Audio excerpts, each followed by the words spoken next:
Hey everyone, welcome back.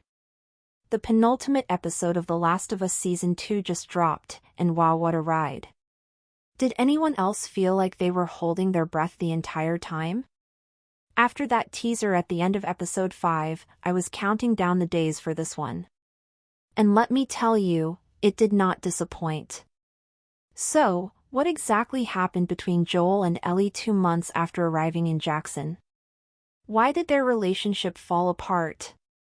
And what was up with that emotional porch scene? If you're looking for answers, you're in the right place. Let's break down everything you might have missed, and trust me, there's a lot to unpack. But heads up, spoilers ahead. If you haven't watched the episode yet, hit pause, check it out, and come right back. Ready? Let's dive in. Alright, let's talk about that opening. The Last of Us always nails the first scene, but this one? It hit different. We're thrown back to 1983, where Joel takes the fall for his brother Tommy. He's ready to take a beating from their dad just to protect his little brother. But here's the twist, their dad knows the truth. Cue a heavy conversation. Joel's dad tells him about his own dad breaking his jaw over a stolen candy bar. Can you imagine? He promises Joel he'll do a little better than his own father did.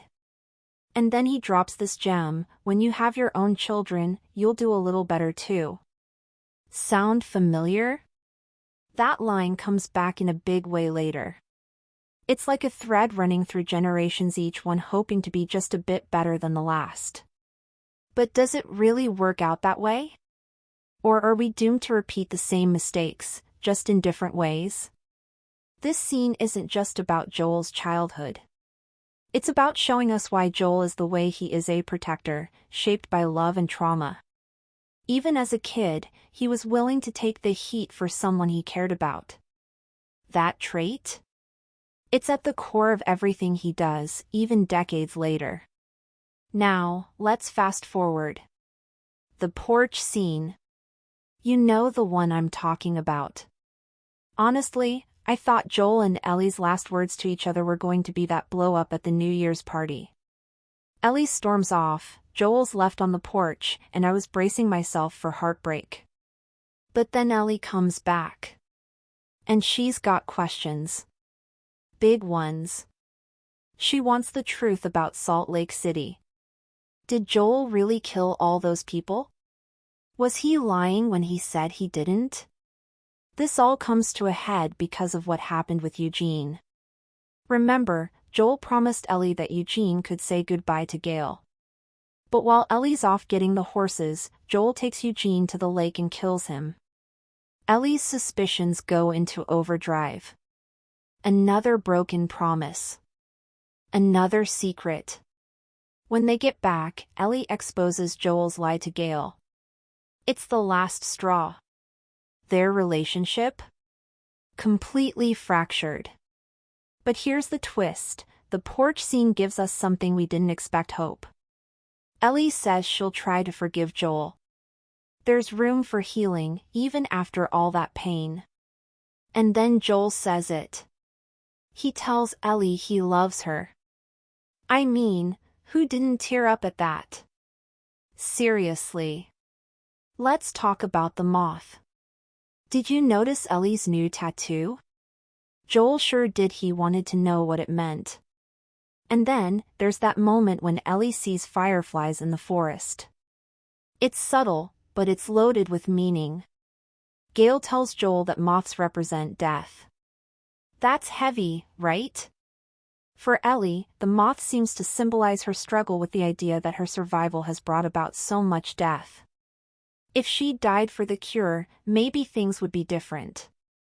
But she's still here, and the world is still broken. Ellie even writes in her book, "You have a greater purpose." It's like she's reminding herself not to let the past define her. The deaths, the secrets, they're not the end of her story. And that scene where she pauses in the forest, watching the fireflies? It's a trigger. Even years before she confronts Joel, the truth is already weighing on her. So, what did I think of the episode? Honestly, it was everything I wanted. The flashbacks, Joel's complicated relationship with his father, the slow unraveling of Joel and Ellie's bond, it all just worked. Seeing their relationship change over those years in Jackson made everything feel so real and raw. The Eugene scene? Still can't get it out of my head. When Joel says, "If you love someone, you can always see their face," you just know he's talking about Sarah. That loss has shaped every part of him. The way the camera lingered on Eugene's face before Joel pulled the trigger? Chilling. And not hearing the gunshot, just seeing the birds fly away made it even more haunting. And how about Pedro Pascal's return as Joel? I missed him so much since episode 2. It felt like coming home, even though we know things are about to get even darker. Can you believe there's only one episode left? Back in the day, we'd get 10 episodes a season. Now we're down to 7, and I'm hoping the finale is extra long to make up for it. Rumor has it it's 55 minutes, but I'm crossing my fingers for more. So, what did you think of this episode? Did the porch scene hit you as hard as it hit me? Drop your thoughts in the comments. I love hearing what you all think. If you enjoyed this breakdown, don't forget to hit that like button, subscribe, and ring the bell so you don't miss the finale review. And if you want to catch up on any episodes you missed, check out the playlist below. Thanks for watching, and I'll see you in the next one.